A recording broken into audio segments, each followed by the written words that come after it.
দর্শক স্বাগত জানাচ্ছি TVN24 নিউজ নেটওয়ার্কের নিয়মিত আয়োজন দি ভিউজ অনুষ্ঠানে। আপনাদের সাথে আছি আমি হিসান জুয়েল। আমরা আজকে কথা বলবো ইমিগ্রেশনের একেবারেই শেষ ধাপ, অর্থাৎ বোর্ড অফ ইমিগ্রেশন আপিল, যেটি ইমিগ্রেশন জাজ যখন আপনাকে কোনো কারণে রিফিউজ করেন কিংবা আপনার ব্যাপারে নেতিবাচক কোনো সিদ্ধান্ত দেন, তখন আপনি এই বোর্ড অফ ইমিগ্রেশনে আপিল করতে পারবেন। সেই আপিলটি আপনি কিভাবে করবেন এবং এই আপিলটি করার ধাপগুলো কি হবে, আইনি প্রক্রিয়া কি হবে, কতদিন সময় লাগতে পারে, বিভিন্ন বিষয় নিয়ে আমরা কথা বলার চেষ্টা করব আজকের অনুষ্ঠানে। এবং অনুষ্ঠানে বিশেষজ্ঞ অতিথি হিসেবে পরামর্শ দেওয়ার জন্য আমরা আমন্ত্রণ জানিয়েছি গেহি অ্যান্ড অ্যাসোসিয়েটসের অ্যাটর্নি রাঞ্জা বোসকে। রাঞ্জা বোস, আপনাকে স্বাগত জানাচ্ছি। কেমন আছেন স্যার? আমরা ভালো আছি। নিঃসন্দেহে আপনার পরামর্শগুলো পেলে আমাদের দর্শকরাও ভালো থাকবে। যেটি জানতে চাই কিংবা জানাতে চাই সেটি হলো এই বোর্ড অফ ইমিগ্রেশন আপিলটা আসলে কি, এই বিষয়ে আপনার কাছ থেকে ধারণা নেব। তবে তার আগে দর্শকদেরকে একটু জানিয়ে রাখি, এই অনুষ্ঠানটি সরাসরি সম্প্রচার হচ্ছে। আমরা টেলিভিশনের স্ক্রিনে যে নাম্বারটি দেখাচ্ছি, এই নাম্বারে ইমিগ্রেশন রিলেটেড যে কোনো প্রশ্ন আপনারা করতে পারবেন। একই সঙ্গে আমাদের ফেসবুক পেজে আপনারা লাইভ যে অনুষ্ঠানটি চলছে তার কমেন্টসে গিয়ে আপনাদের প্রশ্নগুলো করতে পারবেন। আমরা চেষ্টা করব আমাদের অ্যাটর্নির কাছ থেকে আপনাদের উত্তর খুঁজে দেওয়ার। রাজা, আপনার কাছে প্রশ্ন করে রেখেছিলাম, আপনি যদি উত্তর দেন আমাদের যে বোর্ড অফ ইমিগ্রেশন আপিলটা কি, দর্শকদের বুঝতে সুবিধা হবে, তারপর আমরা আলোচনাটা চালিয়ে যাব। হ্যাঁ, তো স্যার আপনি যেরকম ঠিক বলেছেন, board of immigration appeal immigration জাজ এর ডিসিশন রিভিউ করে। বাট ওরা অনেক জিনিস অ্যাকচুয়ালি রিভিউ করে। ওরা ইউএসসিআইএস ডিপার্টমেন্ট অফ হোমল্যান্ড সিকিউরিটির অফিসার ডিসিশনও ওরা কিন্তু রিভিউ করে। আর basically BIA board of immigration আপিলসটা কি? বোর্ড অফ ইমিগ্রেশন আপিলস হচ্ছে ইউএস এর মধ্যে হাইয়েস্ট অ্যাডমিনিস্ট্রেটিভ কোর্ট, যেটা স্পেসিফিক ইমিগ্রেশন স্পেসিফিক কোয়েশ্চেন্স নিয়ে ডিল করে। তো it is the highest immigration court. মানে এরপরেও কোর্ট অবভিয়াসলি আছে, সেকেন্ড সার্কিট, ফেডারেল কোর্ট আছে, সেকেন্ড সার্কিট, তারপর আপনার কোর্ট অফ আপিলস আর আপনার সুপ্রিম কোর্ট। কিন্তু এটা আপনার হচ্ছে ইমিগ্রেশন স্পেসিফিক হাইয়েস্ট কোর্ট।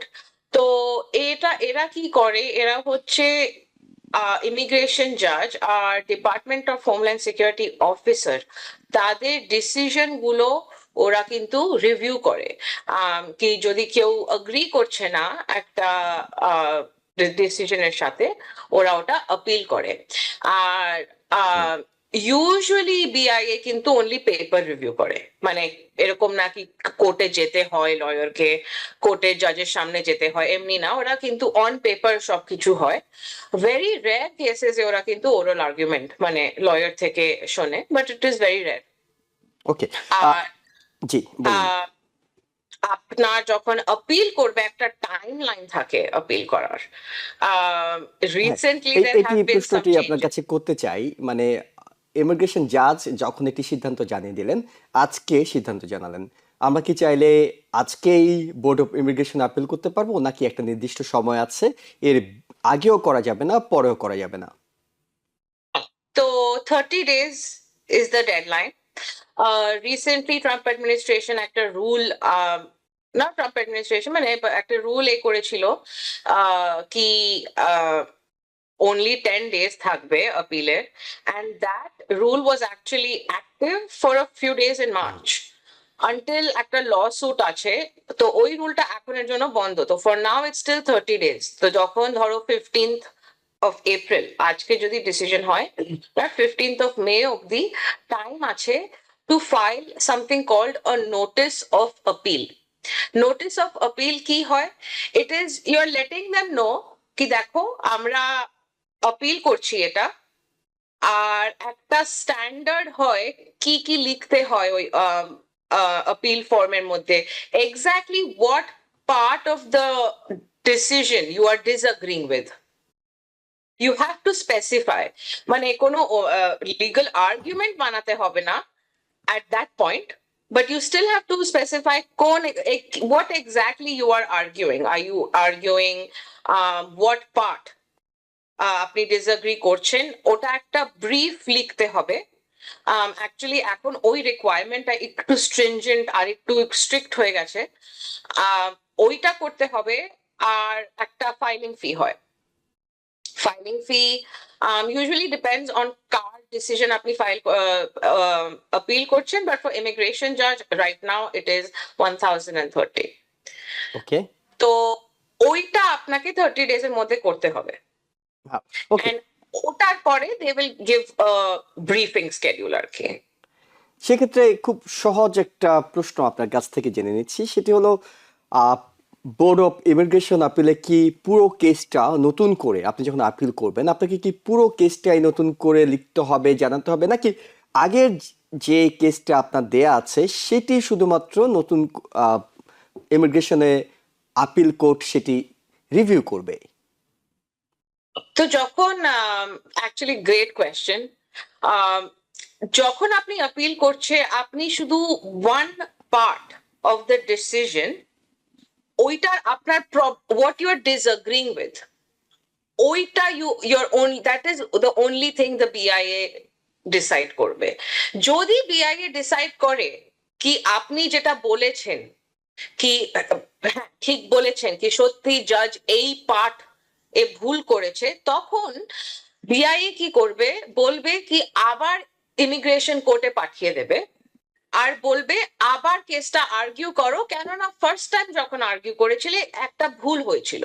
তো বিআইএ এর সামনে কিন্তু আবার কেসটাকে আর্গিউ করতে হবে না।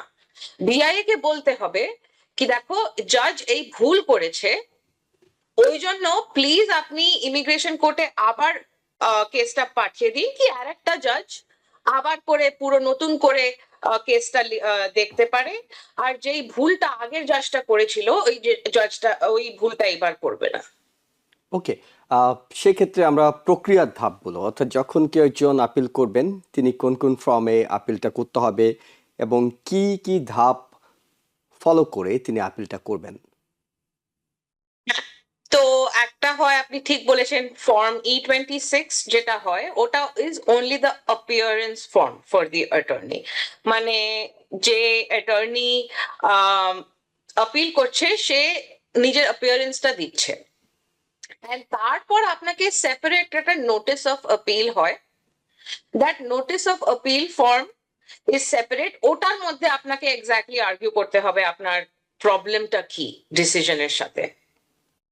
তার মানে কোন কোন বিষয়ে আপনি ইমিগ্রেশন জাজের সাথে দ্বিমত আছে, অর্থাৎ আপনি ডিসএগ্রি করছেন, সেই বিষয়টা আপনাকে লিখে দিতে হচ্ছে। মানে আমরা যে শুরুতে বলছিলাম যে নতুন করে কোনো কিছু করতে হবে না, কেস নতুন করে দিতে হবে না, কিন্তু আপনাকে ডিসএগ্রিমেন্ট গুলো তো লিখে দিতে হচ্ছে।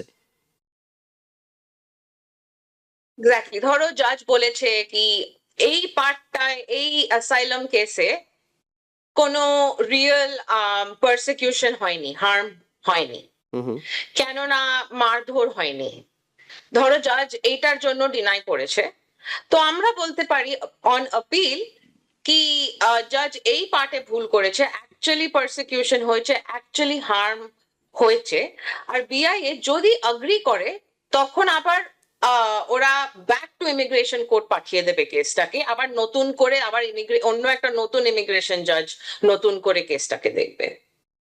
ওকে, আরো একটা গুরুত্বপূর্ণ প্রশ্ন আপনার কাছে করতে চাই, সেটা হলো আমরা বলছিলাম শুরুতে দর্শকদেরকে যে 30 দিনের মধ্যে আপনাকে আপিলটা করতে হবে, না হয়তো ইমিগ্রেশন জাজ হয়তো ডিপোর্টেশনের একটা অর্ডার দিয়ে রেখেছেন, সেটি কার্যকর হয়ে যাবে। কেউ একজন, অনেকেই যদি মনে করেন যে তিনি 30 দিনের মধ্যে এই আবেদনটি করতে পারেননি, 31তম দিন কিংবা 40তম দিনে গিয়ে তার কাছে মনে হলো তার এখন আবেদন করা উচিত, তার জন্য কোনো কি অপশন আছে নাকি 30 দিনের পরেই তাকে চলে যেতে হচ্ছে? ডেফিনেটলি অপশন আছে। appeal is only one way and one kind of মানে একটা কাইন্ড অফ লিগাল আর্গুমেন্ট কি জাজ এই জিনিসে ভুল করেছে, ওই জন্য আপনি আবার রিআর্গিউ করতে দিন। কিন্তু ধরো 30 days চলে গেল আর ওরা ডিপোর্টেশন অর্ডার অবভিয়াসলি আছে, সেই কেসে অন্য অন্য কিন্তু অন্য অন্য মেথড আছে, যেরকম একটা মোশন টু রিওপেন বলে। মোশন টু রিওপেন অ্যাকচুয়ালি জাজের কাছেও করা যায় বা বিআইএ কাছে করা যায়। তো মোশন টু রিওপেন আছে, স্টে অফ ডিপোর্টেশন বলে একটা ফর্ম হয়, ওইটা আপনি ফাইল করতে পারেন। তো দের আর অপশনস, কিন্তু আপিলের জন্য কিন্তু ডেডলাইনটা is 30 days। Motion to reopen হবে ধরো ওনার কোনো একটা এভিডেন্স আগের, মানে আগে ছিল না, এখন নতুন এভিডেন্স এসছে, সেই কেসে কিন্তু motion to reopen is the correct strategy. It really depends on the case. Okay, দুটোর মধ্যে পার্থক্যটা যদি একটু বুঝিয়ে বলেন, সেটি হলো আপিল এবং মোশন টু রিওপেন, দুটোর মধ্যে পার্থক্যটা কি?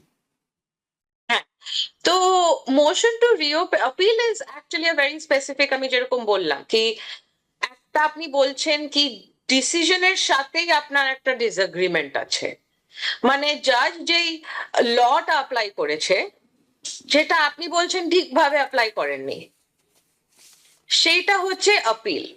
আর motion to reopen is something else. Motion to reopen ধরো আম, আপনার কেসের সময় ধরো আপনার কোনো এভিডেন্স একটা জিনিস অ্যাভেলেবল ছিল না ফর ভেরি গুড রিজন, আর সেই এভিডেন্সটা এখন অ্যাভেলেবল হয়ে গেছে, then the correct will be motion to reopen. কেননা সার্কামস্ট্যান্স চেঞ্জ হয়েছে, এরকম নাকি জাজ আগে ভুল করেছে, এখন সার্কামস্ট্যান্স চেঞ্জ হয়ে গেছে কি কেসটাকে আবার নতুন করে দেখতে হবে। That is the difference between appeal and motion to reopen. আরেকটা বিষয় আপনার কাছে জানি, অনেকেই আপিল যখন করেন তখন কোন কোন ডকুমেন্টস গুলো আসলে দিতে হয় সেটা খুবই গুরুত্বপূর্ণ, কারণ এইসব ডকুমেন্টস এর উপরে নির্ভর করবে আপনি আপিলে কোনো ইতিবাচক পজিটিভ কোনো রেজাল্ট পান কিনা। হ্যাঁ, তো appeal is again very on the papers. আর আপিলের মধ্যে ব্রিফিং স্কেডিউল, যখন আপনি নোটিস অফ আপিল যখন ফাইল করবেন তখন বিআইএ একটা ব্রিফিং স্কেডিউল দেয়। তো ব্রিফিং স্কেডিউলের মধ্যে কি করতে হবে, legal brief is very important.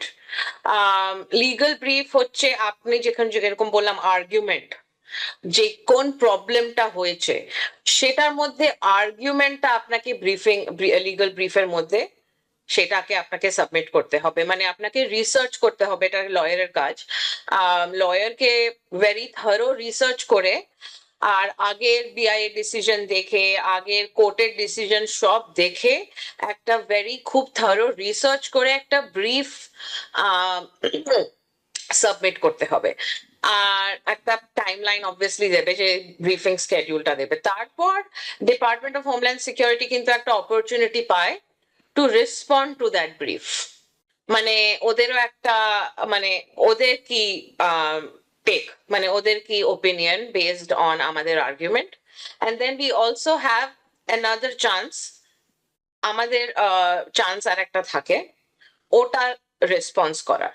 তো then based on the papers ওরা ডিসাইড করবে বিআইএ। ওকে, আমরা আরো তথ্য নেব আপনার কাছ থেকে। একজন দর্শক আছেন টেলিফোনে, আমরা তার টেলিফোনটা নিতে চাই। দর্শক, আপনার হ্যালো প্রশ্নটি করুন। হ্যালো আসসালামু আলাইকুম। জি, ওয়ালাইকুম আসসালাম, আপনি প্রশ্নটি হ্যাঁ, করুন। আমি আমি দুইটা প্রশ্ন করবো। হুম। অনেক সময় ফোন পেলে যখন, বুঝছেন? তারপর প্রথম প্রশ্নটা হলো যে আমি বিয়ে করে বিয়ে আচ্ছা, পরে আপনি আপনি কি টেলিফোনটি স্পিকারে রেখেছেন? আপনি একটু যদি কানে নিয়ে কথা বলেন তাহলে পরিষ্কার আমরা শুনতে পেতাম।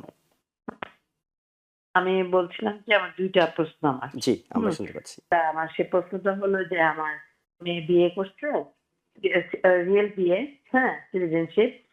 তা ওরা অ্যাপ্লাই নিজেরা অ্যাপ্লাই করেছিল, বুঝলেন? 1 বছর পরে আবার ডিসেম্বরে ওরা নতুন করে ওরা এর মাধ্যমে অ্যাপ্লাই করছে। তা ওরা যে এটা অ্যাপ্লাই করেছিল প্রথম, সেটা ওরা করছে, এখন ওদের একটা ফিঙ্গারপ্রিন্টের জন্য রাখছে। হুম। তা এখন কতদিন সময় লাগবে ফিঙ্গারপ্রিন্ট মারার পরে কি ডাকবে ওরা? এটা যদি আমাকে একটু বলতেন ওকে, কি হবে। এটি হলো একটি অসুবিধা প্রশ্ন, হবে। আপনি আরো একটি প্রশ্ন করতে চেয়েছিলেন। এই দুইটাই প্রশ্ন আমার। ওকে, আমরা বুঝতে পেরেছি। ওরাটা কারা, মানে কাদের কথা বলছেন? ছেলে মেয়ে? ছেলে আমার মেয়ে মেয়ে আপনার মেয়ে। আর ওকে, আর যাকে বিয়ে করেছে তিনি সিটিজেন। সেও সিটিজেন। জি ওকে, জি। এখন আপনাদেরকে ফিঙ্গারপ্রিন্টের জন্য ডেকেছে, পুরো প্রক্রিয়া শেষ হতে কতদিন লাগবে? রাজা ঘোষ, আপনার কাছে নিঃসন্দেহে পরিষ্কার প্রশ্নটি।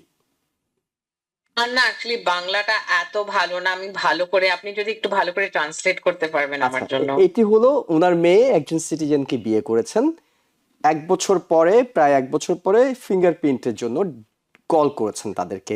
এখন কতদিন পরে তারা গ্রিন কার্ড পাবেন, সিটিজেন হবেন, সেটি জানতে চান তিনি। ও, সেটা আমি বুঝতে পেরেছি। ডিপেন্ড করছে কোথায়। ওনার মেয়ে যদি এখানে অবভিয়াসলি থাকেন তাহলে উইদিন ইন্টারভিউ ডাকবে এখানে। হ্যাঁ, মানে আর ফিঙ্গারপ্রিন্টের তারপর জন্য কল পেয়েছেন। হ্যাঁ, তো ফিঙ্গারপ্রিন্টের জন্য অবভিয়াসলি যাবে ওনারা, কেননা ক্রিমিনাল একটা ব্যাকগ্রাউন্ড চেক করতে হবে। It is actually good news, that hmm means hmm case is moving forward. Hmm hmm. তো এখন ফিঙ্গারপ্রিন্টের জন্য যাবে, ওয়ার্ক পারমিট যদি অ্যাপ্লাই করেছেন, ওয়ার্ক পারমিট হয়তো ওটার জন্যই ডাকছে অ্যাকচুয়ালি। ইউজুয়ালি ওরা ওয়ার্ক পারমিট যখন প্রসেস করছে ওটার জন্য ফিঙ্গারপ্রিন্টের জন্য ডাকে ওরা, যদি ওয়ার্ক পারমিট ওনারা অ্যাপ্লাই করে থাকেন।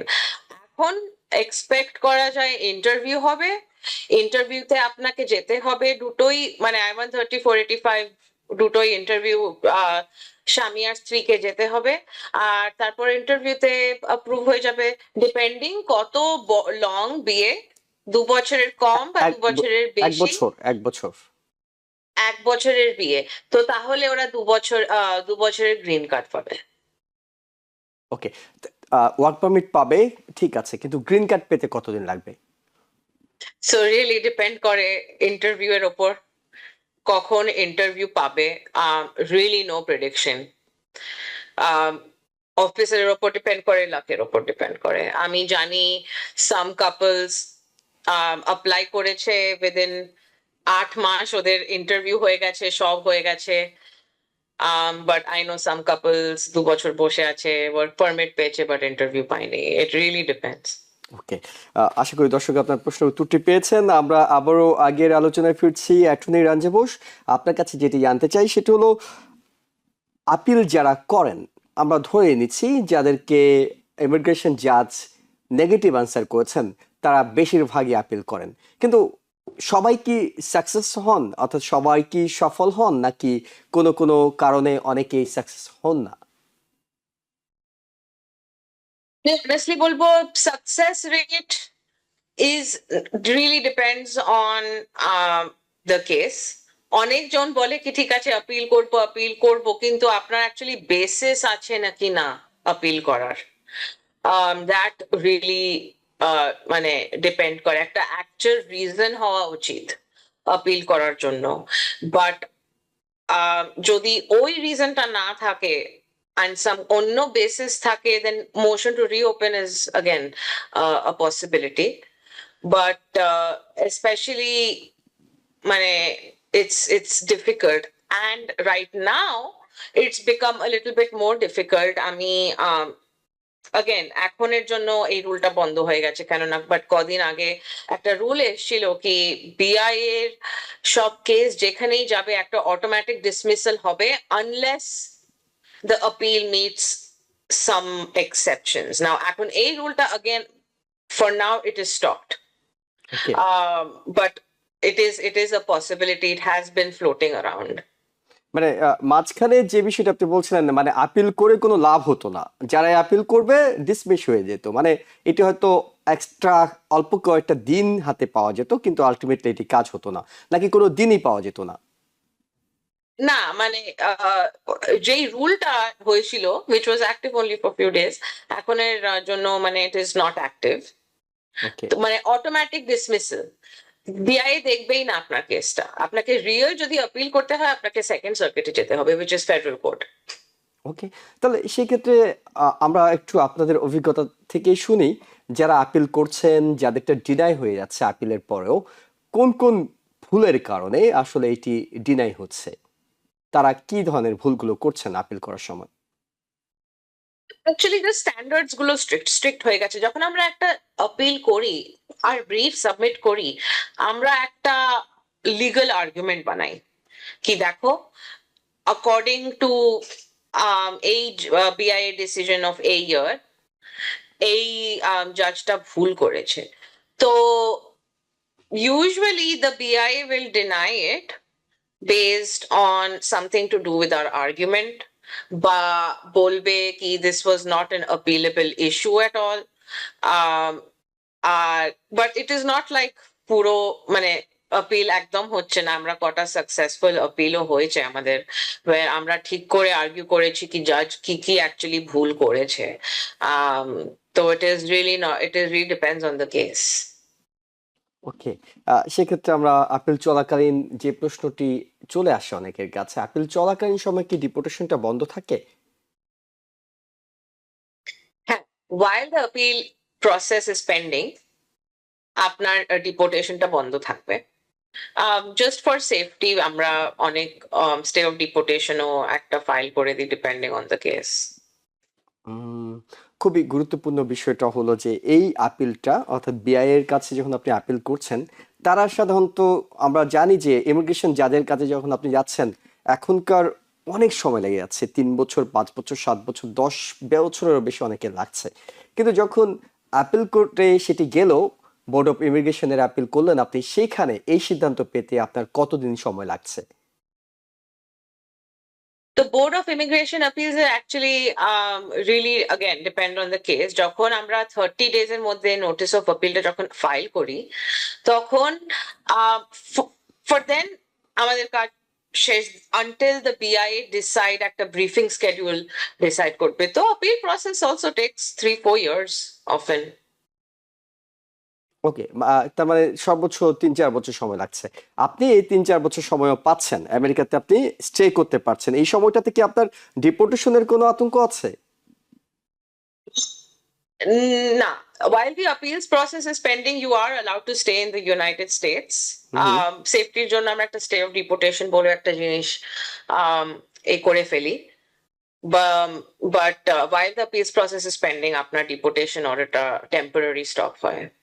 ওকে, তারপরে যে বিষয়টি আসে সেটি হলো যে যদি আপিলটা খারিজ হয়ে যায় তাহলে কি আপনাকে চলে যেতে হচ্ছে নাকি আপনার আর কোনো বিকল্প আছে? আপনি ইউএসসিএস থেকে ইমিগ্রেশন জাজ গেলেন, ইমিগ্রেশন জাজ থেকে আপিল করলেন, আপিলও আপনারটা ডিনাই হলো, দেন আর কোন অপশন কি আছে? You can go to the second circuit, federal circuit যেটা federal court. That is the first level of federal court. আপনি ওখানে যেতে পারেন। New York falls in the second circuit. তো এখানে আমরা second circuit এ ফাইল করি and along with that আমরা stay of deportation ফাইল করি। আচ্ছা, আচ্ছা, আর যারা অলরেডি ডিটেনশনে আছেন তাদের ক্ষেত্রে কি হয়, তারা কি আপিল করতে পারেন?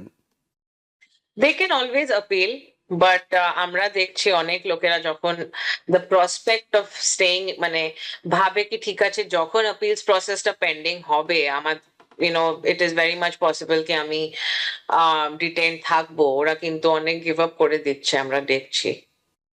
ওকে, সো সবকিছু মিলে পুরো বিষয়টি দাঁড়াচ্ছে এমন যে আপনাকে হতাশ হওয়ার সুযোগ নেই, আপনি আপনার চেষ্টাটা চালিয়ে যেতে হবে। যদি আপনি সঠিক তথ্য দিয়ে থাকেন, যদি আপনি মনে করেন আপনি আসলেই নির্যাতনের শিকার, আপনার আসলে প্রাণনাশের ঝুঁকি আছে, তাহলে আপনি একটার পর একটি স্টেপগুলো ফলো করে যাবেন। কিন্তু একটা প্রশ্ন চলে আসে অ্যাটর্নি রাঞ্জাবু, সেটি হলো যখন ডিনাই হয়ে গেল তখন আপনি আপিল করছেন, সেই আপিলটা কি আপনি নিজেই করতে পারবেন নাকি, যেটা আপনি বলছিলেন যে এটাতে কোনো শুনানির বিষয় দরকার হয় না, কোনো অ্যাটর্নির কাজ নেই, সেক্ষেত্রে কি আপিলটা আপনি নিজেই করতে পারবেন নাকি একজন অভিজ্ঞ অ্যাটর্নির সহায়তা নিলেই ভালো? না স্যার, আমি যখন বললাম কি অ্যাটর্নির কাজ নেই, আমি বললাম অ্যাটর্নিকে ফিজিক্যালি কোর্টে যেতে হবে না, ওকে।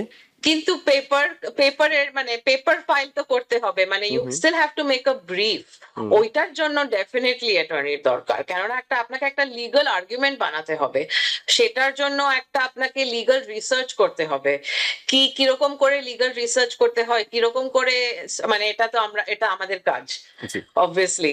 তো অ্যাটর্নি ডেফিনেটলি দরকার টু ফাইল, বাট অ্যাটর্নিকে ফিজিক্যালি কোর্টে গিয়ে জাজের সামনে, যখন যেরকম আমরা এখানে কুইন্সে কোর্টে যাই বা ফেডারেল প্লাজাতে কোর্টে যাই, ওরকম ভাবে সামনে গিয়ে আর্গিউ করতে হবে না, but you still have to file things. আর ফাইলিং এর জন্য অ্যাটর্নির দরকার, স্পেশালি বিআইএ জি। এন্ড ফেডারেল কোর্টের জন্য।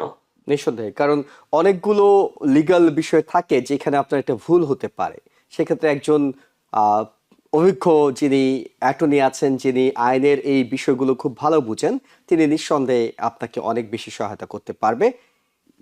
এখন আপনার কাছে অ্যাটর্নি রাঞ্জাবু, একটু আমরা জেনে নিই যে আমরা জানি অ্যাজালামের কেসগুলো অনেকটা পজ ছিল, এরপরে আবার নতুন করে শুরু হয়েছে, কাদেরকে আসলে ডাকছে, সেখানে সাকসেস রেট কেমন, নাকি ডেকেই সবাইকে ডিনাই করে দিচ্ছে?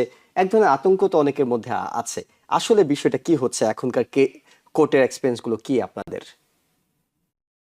তো অ্যাকচুয়ালি যে রিভিউ হচ্ছে কেসগুলো সেটা ইউএসসিআইএস অ্যাসাইলাম কেসেস গুলো যেগুলো গ্রান্ট হয়েছে সেইগুলো রিভিউ হচ্ছে, নট ইমিগ্রেশন জজের অটোমেটিক রিভিউ হচ্ছে না কিন্তু। হুম হুম। মানে তো ইউএসসিএস এ যেগুলো গ্র্যান্ট হয়েছে সেগুলো রিভিউ চলছে? হ্যাঁ, মানে রিভিউ আর কি, okay. Some of them, not all of them. তো আমাদের অনেক ক্লায়েন্ট হচ্ছে এসছে কি দেখো আবার ডেকেছে আমাদের। আচ্ছা, মানে আহ, যাদেরকে অলরেডি অ্যাকসেপ্ট করা হয়েছে তাদেরকেও আবার দ্বিতীয়বার করে ডাকছে। ডেকে আসলে কি চেক করছে, তাদের কোন তথ্যগুলো আবার যাচাই বাছাই হচ্ছে? তো আবার ওরা কিন্তু ইন্টারভিউটা নতুন করে করছে, ওকে। মানে অ্যাজ এ ফার্স্ট টাইম আপনি ইন্টারভিউ দিচ্ছেন। আর বাট ইউএসসিএস কি ডাকছে? এইবার ওরা একটু মেবি একটু টাফ কোয়েশ্চেনিং করবে, এভিডেন্সের অরিজিন হয়তো একটু চাইবে, আর আর একটু স্ট্রিক্ট ডিসিশন মেকিং নেবে। আর ইউএসসিএস কি নতুন করে ইন্টারভিউ নিচ্ছে নাকি সেটি স্থগিত আছে? ইউএসসিআইএস এই দিচ্ছে অ্যাকচুয়ালি। ওকে ওকে। ইউএসসিআইএস অফিসার্সরা, ইউএসসিআইএস যে অ্যাসাইলাম গ্র্যান্ট করেছে থ্রু ইউএসসিআইএস ইন্টারভিউ, ওইগুলো রিভিউ হচ্ছে, নট ইমিগ্রেশন জজের গ্র্যান্ট। ওকে। তা কাদেরকে ডাকছে এখন? যারা নতুন করে অ্যাপ্লিকেশন করেছেন তাদের, নাকি যারা অনেক বছর পুরনো অ্যাপ্লিকেশন জমা আছে তাদেরকে ডাকছে? তো ইউএসসিআইএস যেই অ্যাসাইলাম গ্র্যান্ট ফ্রম 2020 টু 2025, মানে বাইডেন যেই টাইমে ছিল সেই টাইমের কটা case they are asking for re-interview because they want to review again. The reasoning being ki ora bhabe Bidener সময় USCIS was too lenient. ওকে। তো ওই জন্য ওরা সেই ইউএসসিআইএস ইন্টারভিউর যে গ্রান্ট পেয়েছে তাদের ওরা কিন্তু ডাকছে, এবং কটা লোক যারা গ্রিন কার্ডও পেয়েছে তাদেরও কিন্তু আবার ডাকছে আচ্ছা, অ্যাসাইলাম ইন্টারভিউ এর জন্য। তাদেরকে ডেকে আসলে কি তথ্যগুলো যাচাই করছে?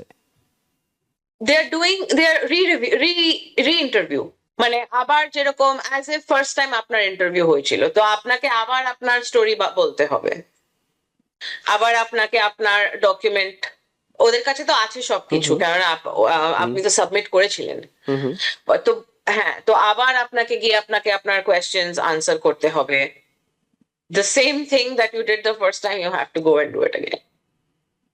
সো যারা গ্রিন কার্ড পেয়েছেন তারাও খুব একটা স্বস্তিতে থাকার সুযোগ নেই, তাদেরকেও ডাকা হচ্ছে বলে আপনি বলছেন? হ্যাঁ হ্যাঁ, really there is, unless you are a citizen, there is no protection. Citizen একবার পেয়ে গেলে তো ঠিক আছে, কোনো প্রবলেম নেই। It is very difficult to lose your citizenship. তো But তাহলে green card যারা পেয়েছে তাদেরও ওরা ডাকছে আনফরচুনেটলি।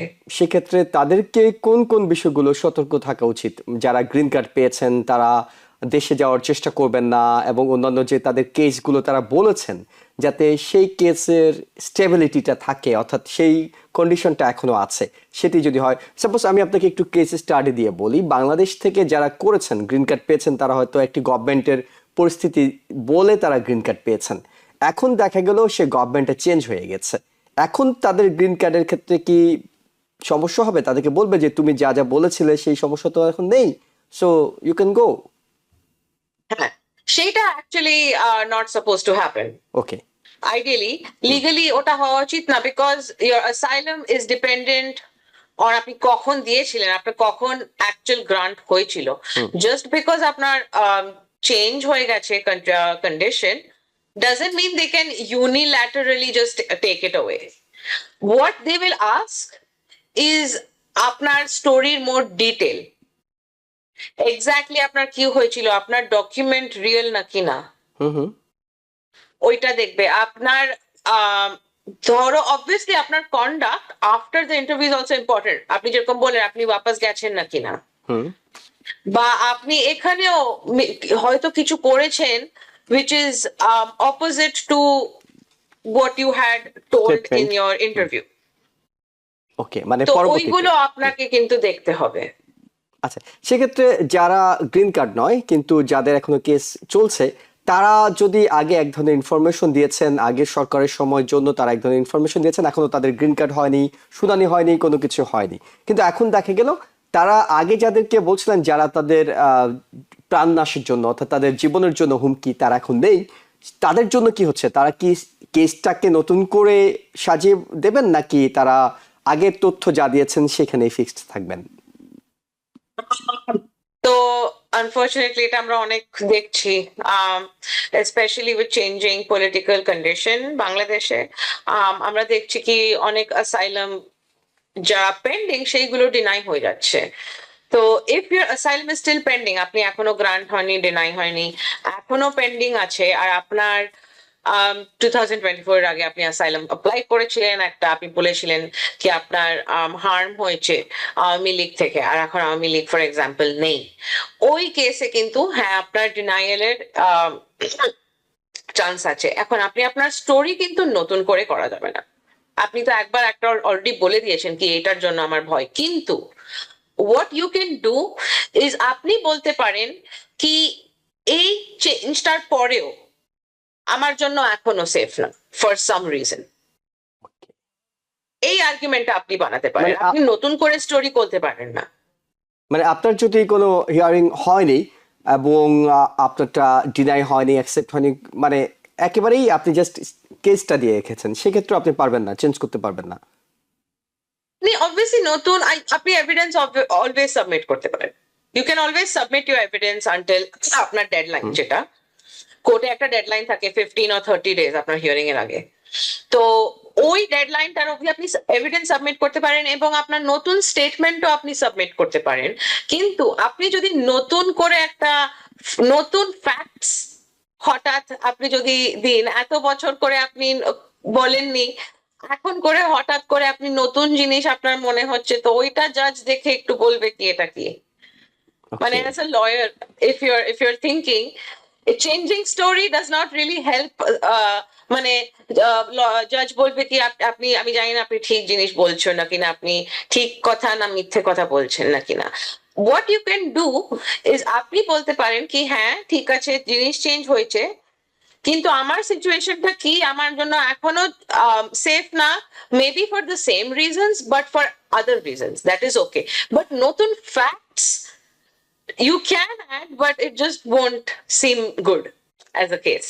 অনেক ধন্যবাদ অ্যাটর্নি রাঞ্জা বোস। আমরা অনেকক্ষণ আপনার কাছ থেকে অনেকগুলো গুরুত্বপূর্ণ বিষয়ে পরামর্শ নিয়েছি, একেবারে শুরু থেকে, অর্থাৎ আপনি যখন আপনার কেসটা জমা দিচ্ছেন তখন থেকে শুরু করে যারা অ্যাকসেপ্ট হয়েছে, যাদের ডিনাই হয়েছে, এবং ডিনাই হওয়ার পর বোর্ড অফ ইমিগ্রেশনে কিভাবে আপিল করবেন সেসব বিষয়ে আমরা আজকে আপনার কাছ থেকে পরামর্শ পেয়েছি। আপনাকে ধন্যবাদ জানাচ্ছি দর্শক যারা এতক্ষণ আমাদের সঙ্গে ছিলেন। ভালো থাকবেন।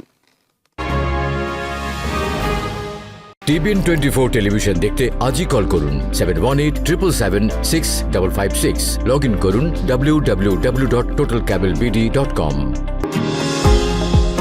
নিউ ইয়র্ক থেকে সম্প্রচারিত টিবিএন 24 টেলিভিশন বিশ্বজুড়ে বাঙালির কণ্ঠস্বর।